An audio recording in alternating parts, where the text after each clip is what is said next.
manque quelque chose. Bouge pas. Ah, un peu mieux, non? Salut tout le monde, bienvenue sur la chaîne. Je sais pas trop quoi dire, je suis pas vidéaste. Je suis non plus pas très à l'aise devant une caméra. J'ai juste idée de faire une chaîne YouTube pour parler de ça. Parce de 1, il n'y a pas de chaîne particulière sur cette voiture. Pour ceux qui savent pas, on en reviendra plus tard. On va aller faire un petit tour, puis on va se poser à un endroit, puis je vous la présenterai de fond en comble. Du coup, les projets de la chaîne, c'est plus les rencontres, se faire plaisir, partager la passion de la voiture, surtout du light.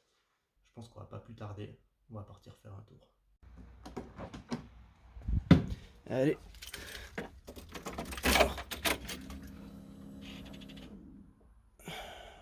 Alors, est-ce que ça chauffe? Yes, juste attendre 2 secondes. C'est bon. Let's go.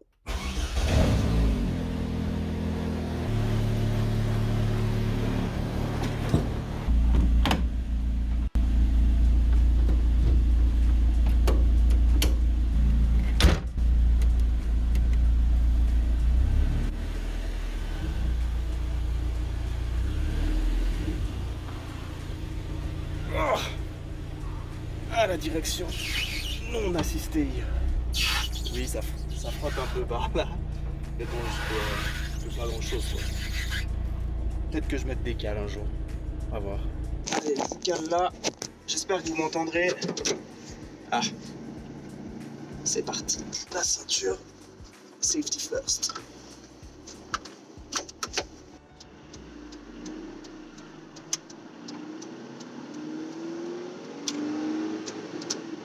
Bon. On va laisser le temps de chauffer. On va pas trop tirer dedans. Et on va aller gentiment se poser sur un petit spot sympa. Je vous reprends après.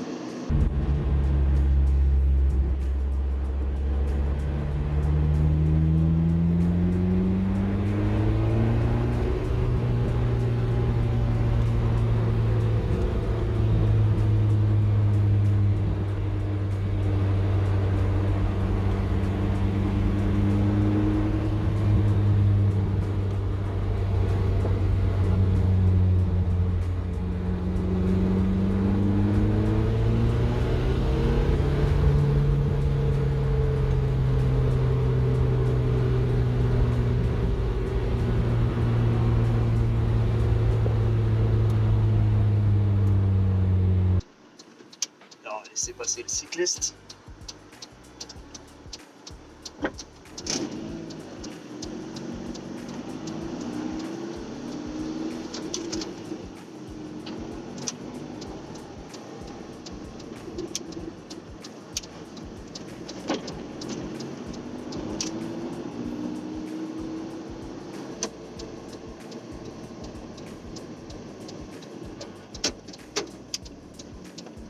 Allez, on va se mettre par là.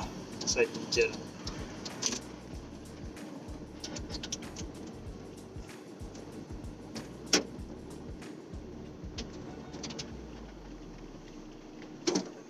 Bah, ouais, je passerai pas. On va se mettre là. Oh, ça aurait été nickel. Vu la marche qu'il y a, je passerai pas.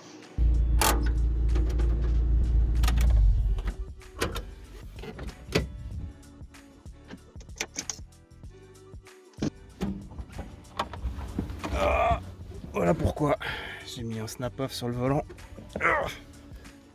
Alors. Donc, pour ceux qui ne savent pas, c'est une Opel Speedster ou Vauxhall VX220. Il y a eu 2 déclinaisons sur ce modèle, même 3. Il y a eu la version Atmo, 147 chevaux. C'est exactement ce qui est ici, mais celle-ci est un peu modifiée. Je vous ferai la présentation dans quelques instants. Il y a eu la version turbo, 200 chevaux, avec un moteur Opel OPC. Le même qu'on trouve à peu près dans les Corsa OPC de litre turbo. Et puis après, il y a eu encore une version VXR, assez rare, avec un intérieur différent et puis si je me trompe pas, des jantes Motec. Une assez belle pépite, on va ainsi dire. Pour être plus précis, alors je pense qu'on va commencer par l'extérieur. Je vais vous filmer ça. On va commencer par le bas. Alors, on est sur des jantes Team Dynamics que j'ai reçues avec la voiture. Ah ouais, d'ailleurs, je vais vous mettre une petite photo de la voiture quand je l'ai reçue. C'était une vraie poubelle. Moi, j'ai tout refait à neuf. La seule chose que j'ai pas touché, c'est la peinture. Je l'ai légèrement retapé, polissage, etc. Une grosse galère. Vraiment, elle était défoncée, quoi. Du coup, je disais, jante Team Dynamics en 16 pouces à l'avant, 17 à l'arrière. On est chaussé avec du Toyo, des R888. C'est du 7 pouces à l'avant, 7,5 à l'arrière en largeur. Ensuite, qu'est-ce qu'on a? On a un magnifique ton. Celui-là, faut pas qu'il me chope. Niveau des freins, on a 4 disques EBC Yellow Stuff avec des plaquettes EBC Yellow Stuff, des freins 2 pistons d'origine. J'ai fait changer également les durites. Je suis passé en durite aviation des Goodrich que j'ai fait monter chez Apex Performance. Je voulais pas trop toucher ça, j'ai eu quelques petites mésaventures à l'époque avec les freins. Donc les durites j'ai fait faire. Et du coup comme ça je suis tranquille. Au niveau des suspensions, on a 4 combinés filetés Nitron, je sais pas si on va les voir, je vais le mettre de l'autre côté. Donc 4 combinés filetés, on verra là. Si je me trompe pas, c'est des Club Sport une voie à confirmer. Je sais pas si c'est des Club Sport ou des Track Road, faudrait que je me renseigne un peu plus. Je les ai reçus avec la voiture, donc voilà quoi. Ensuite, qu'est-ce qu'on a d'autre? J'ai mis des Toe Link, donc des tirants de suspension sport. Je sais pas si on va les voir depuis là. Ceux que j'ai reçus avec la voiture étaient éclatés. Mais quand je vous dis éclaté, c'est que dès que la voiture montait un peu en température, comme le Toe Link du côté gauche passe vraiment très proche de l'échappement, je sais pas si on va le voir, je pense qu'on verra que dalle. Ah, peut-être un petit peu là. Passe très proche de l'échappement et très proche du kata. Bah, du coup en fait les joints et toute la graisse qu'il y avait dedans et laisse tomber. C'était la merde, dès que ça chauffait un petit peu, ça claquait dans tous les sens, j'avais même peur de perdre les roues arrière au bout d'un moment quoi. Du coup j'ai changé, j'ai acheté ça sur Ellispart, assez galère à monter. D'ailleurs désolé, je pensais pas faire une chaîne YouTube un jour, j'aurais peut-être dû commencer dès le départ mais bon, voilà quoi. Maintenant elle ressemble à ça. Donc ensuite, qu'est-ce qu'on a d'autre? Des ciglés, je l'ai reçu comme ça. Normalement vous avez un gros rond avec le logo Opel. Et ça a été déjà enlevé. Ensuite, kit aéro. Donc c'est un kit aéro qui a été fabriqué par Lotus Hardtop, une boîte en Angleterre qui fait à la base fait des hardtop. Et maintenant propose, enfin depuis quelques années, il propose des pièces en fibre. Et là j'ai pris le kit Cup. Donc c'est un kit Cup venant d'une Lotus Elise Cup, sauf qu'il a été modifié pour passer sur un Speedster. Donc dans le kit on a des bas de caisse en 3 parties, une galère à monter, une vraie galère à monter. On a la lame avant, 3 parties également, qui se rejoint là. On a une pièce centrale et l'autre aileron. Honnêtement, c'est le seul point négatif sur ce kit, c'est la lame avant. Je sais qu'il y a eu plusieurs personnes, moi j'ai pas eu de problème pour l'instant, mais c'est vrai que les points de fixation d'origine sont vraiment à chier quoi. Il n'y en a pas assez, moi j'en ai rajouté en plus parce que effectivement je trouvais que ça branlait trop. Des gars sur des forums qui ont exactement le même kit ont carrément arraché la lame. Après je sais pas si moi ça va suffire, pour l'instant j'ai pas trop de problèmes.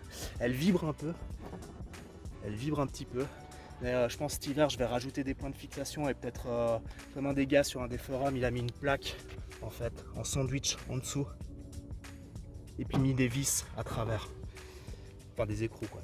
Ensuite, qu'est-ce qu'on a? On a l'aileron, donc aileron de la Lotus Elise Cup qui est vraiment bien foutu.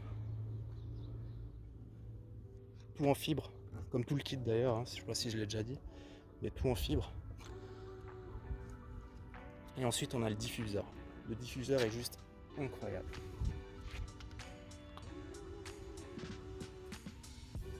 Hop. Ensuite, sur l'extérieur, j'ai rajouté encore le petit bandeau pare-soleil Lotus Sport officiel, à peu près un bras ça. 63 € à peu près, 65, sans les frais de port, sans les frais de douane. En gros, ça m'est revenu à plus de 100 balles le machin, une vraie connerie. Mais bon, c'est quand même vachement stylé. Les coques de rétro en carbone, commandées sur Elise Shop. C'est du vrai carbone. Je suis content et pas trop satisfait. Je pensais que c'était beaucoup mieux fini. Si vous regardez, il y a un petit gap sur le bord, c'est pas ouf. Mais bon, c'est collé au scotch 3M, ça tient, ça bougera jamais. J'ai également changé les rétros d'origine, ils étaient complètement défoncés. La peinture, que dire? Je pense que quand elle était neuve, la peinture, elle devait être incroyable. Sauf que dans le temps, elle a très mal vieilli. J'ai des petites craquelures un peu partout. Je vais vous en montrer une ou deux. Déjà j'ai un jeton ici, je sais pas si on veut le voir. Juste là. J'ai une craquelure ici. J'ai encore, si je me trompe pas, ouais, il y a tous les impacts et tout, c'est l'enfer quoi, l'enfer.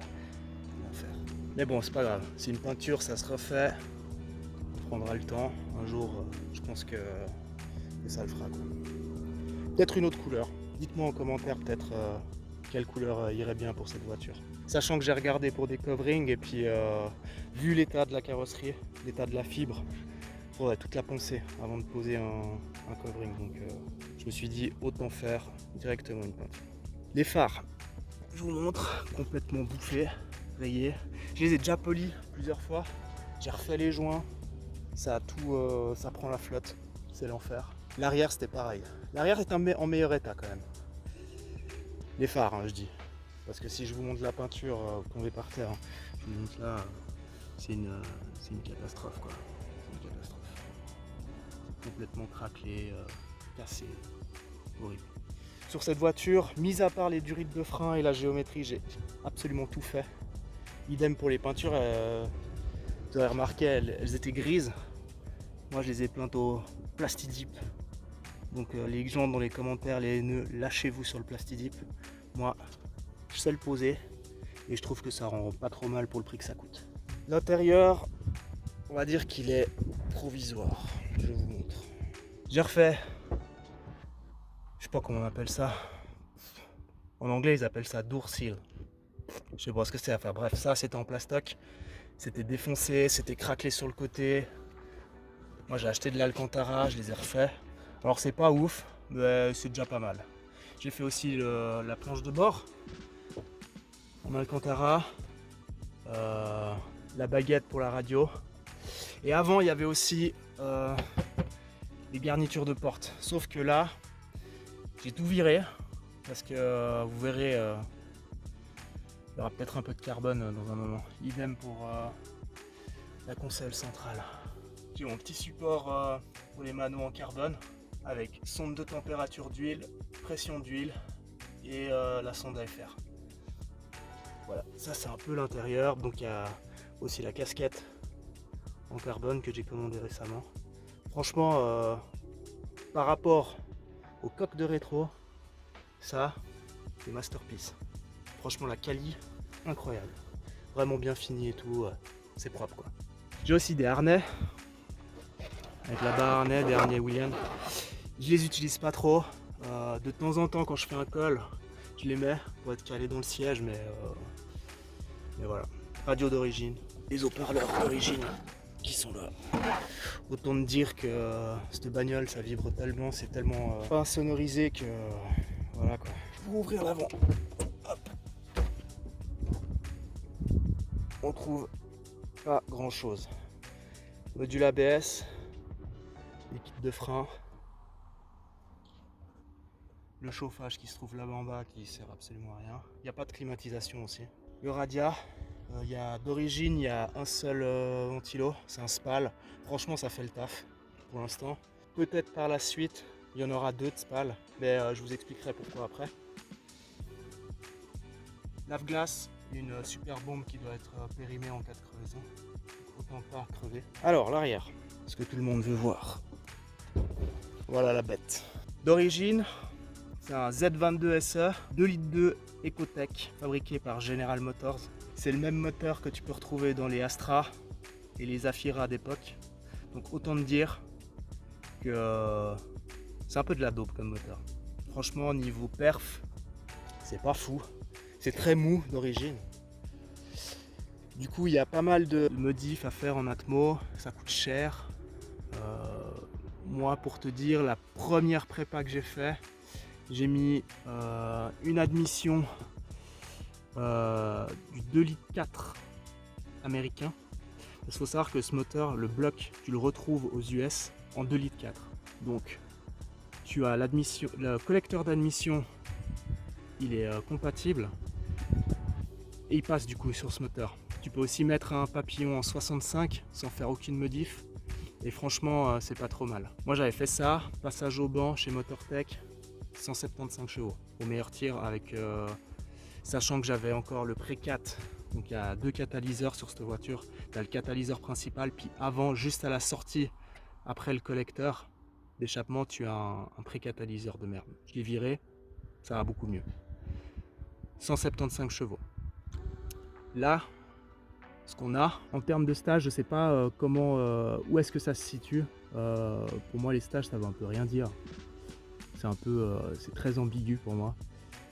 Mais en gros, là, on est sur un montage compresseur.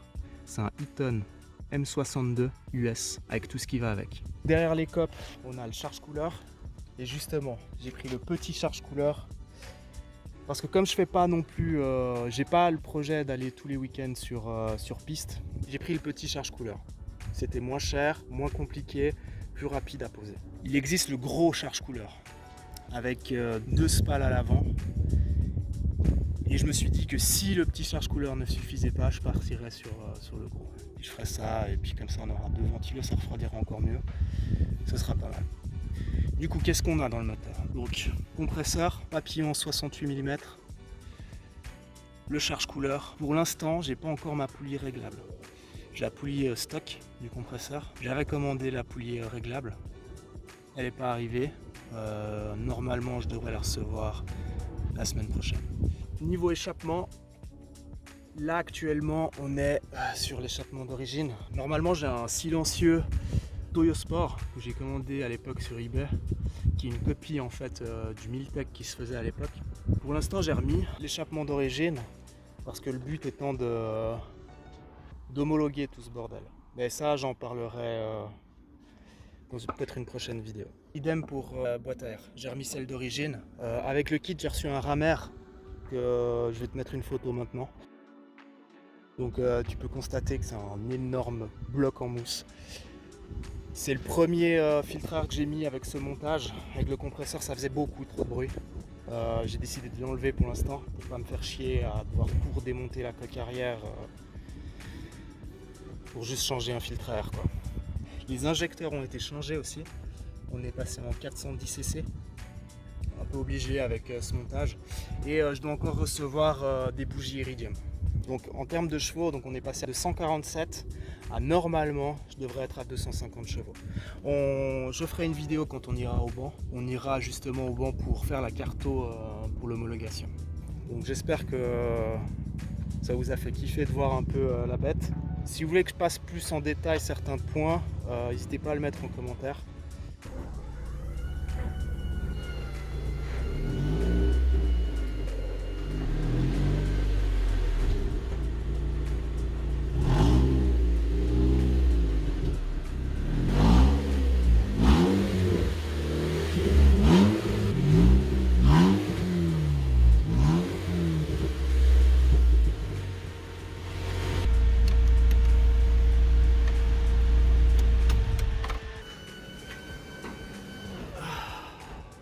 putain, j'ai oublié. Bon, bah, j'espère que cette première vidéo t'aura plu. J'ai sûrement oublié plein de trucs. D'ailleurs, je viens de penser, il y a plein d'autres trucs que je t'ai pas encore expliqué sur la voiture. Il y a aussi d'autres pièces qui sont commandées, qui devraient arriver. J'ai commandé des durées d'essence sur mesure avec filetage AM. Parce que celle d'origine, pour passer le compresseur, est obligé de tout décaler, de tout décrocher. Et c'est dégueulasse. J'ai pas envie de laisser ça comme ça. Donc j'en ai commandé. On fera plutôt ça courant l'hiver. Pour pas se mettre trop de pression, parce qu'il faut démonter toute la coque arrière et je vais pas m'emmerder à faire ça de nouveau alors que je viens de passer 2 semaines avec la coque démontée et j'ai installé le compresseur en 3 jours. Du coup j'espère que cette première vidéo t'a plu. Si tu as des remarques pertinentes, même haineuses, lâche-toi dans les commentaires. Pour revenir au projet de la chaîne, j'aimerais bien faire un tour un peu de tous les cols en Suisse. Peut-être vous emmener sur circuit avec moi. Désolé pour la qualité de la vidéo, je filme avec mon Samsung S10e en 1080p. C'est pas ouf, je le sais, mais bon, première vidéo, le son est sûrement dégueulasse. Et on fait avec ce qu'on a. Mets un petit pouce bleu, abonne-toi et active la petite cloche. Comme ça tu sauras quand il y aura la nouvelle vidéo. Ciao.